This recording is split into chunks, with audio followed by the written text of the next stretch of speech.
తెలంగాణ ప్రభుత్వం నిర్వహిస్తున్న Telangana Rising Global summit 2025కు ముఖ్యమంత్రి నారా చంద్రబాబు నాయుడును ఆ రాష్ట్ర మంత్రి కోమటిరెడ్డి వెంకటరెడ్డి ఆహ్వానించారు. డిసెంబర్ 8, 9 తేదీల్లో హైదరాబాద్ లో నిర్వహిస్తున్న ఈ కార్యక్రమానికి రావాలని తెలంగాణ ప్రభుత్వం తరపున చంద్రబాబును మంత్రి కోమటిరెడ్డి ఆహ్వానించారు. క్యాంపు కార్యాలయంలో చంద్రబాబును కలిసిన Komatireddy Venkatareddy Telangana Rising Global Summit 2025ను దావోస్ సమ్మిట్ తరహాలో నిర్వహిస్తున్నామని తెలిపారు.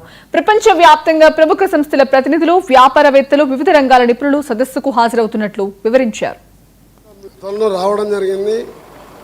మళ్ళా చంద్రబాబు నాయుడు గారు రెండవసారి ముఖ్యమంత్రి అయినాక ఇది రెండవసారి.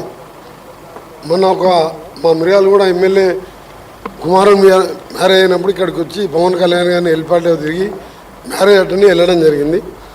ఇది రెండవసారి.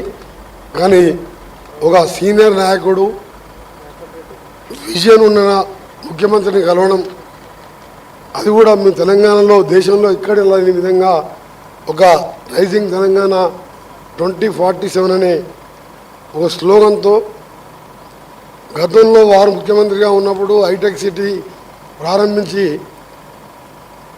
విజన్ 2020 డాక్యుమెంట్ ఇచ్చినప్పుడు చాలామంది నమ్మలే. అప్పుడు నేను కూడా ఎమ్మెల్యే ఉన్నా, వారు ముఖ్యమంత్రిగా ఉన్నప్పుడు 19లో ఎమ్మెల్యే ఉన్నా. ఇది సాధ్యమా అన్న, ఆయన అనుకున్న దానికంటే ఎక్కువ డెవలప్ అయింది హైదరాబాద్. ఆ తర్వాత రాజశేఖర రెడ్డి గారు దాన్ని కంటిన్యూ చేసింది. మధ్యలో 10 years టీఆర్ఎస్ గవర్నమెంట్ వచ్చినా పెద్దగా దాని మీద ఇంట్రెస్ట్ చూపించలే.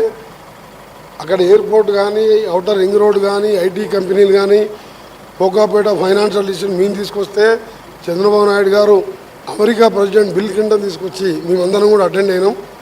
హైటెక్ సిటీ కట్టించి అదే ప్రాంతంలో రయేజా మైండ్ స్పేస్ అనే SEZలో ఇవాళ 3 లక్షల మంది పనిచేస్తుంది. దాన్ని రాజశేఖర రెడ్డి గారు కంటిన్యూ చేసుకొని ఇలా బెంగళూరులో తర్వాత హైదరాబాద్ సెకండ్ స్థానంలో ఉన్నది.